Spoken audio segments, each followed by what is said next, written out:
High, আমি মৌপ্রিয়া। আমার আগের ভিডিওটা যারা দেখেছো তারা অবশ্যই বুঝতে পারছো এটা সেই ২৬ বছরের পুরানো সরস্বতী ঠাকুরটা। আজ তারই পার্ট 2 তোমাদের সাথে শেয়ার করছি। পার্ট 1-এ তোমরা দেখেছিলে ঠাকুরটা কী হারে ধুলো পড়ে গিয়েছিল, সেগুলো পরিষ্কার করা, আর কিছু কিছু জায়গায় ভেঙে গিয়েছিল সেগুলো রিপেয়ারিং করা। আজ পার্ট 2 এর পালা। প্রথমেই ঠাকুরটাতে হোয়াইট ফেব্রিক কালার 2 কোট দিয়ে দিয়েছি। এরপর ঠাকুরের শাড়ির পাটটাতে লাল ফেব্রিক কালার, তারপর পদ্ম ফুলটাকে পিঙ্ক কালার, তারপরে জুয়েলারিগুলোতে গোল্ডেন কালার করেছি।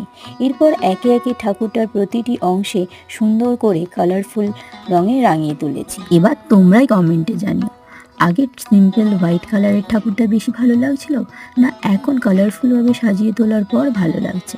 আপাতত আমার কাজ এখানেই শেষ, বা তোমাদের কাজের পালা।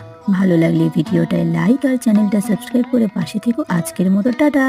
আর কমেন্টে অবশ্যই জানিও কাজটা আমার কেমন হয়েছে।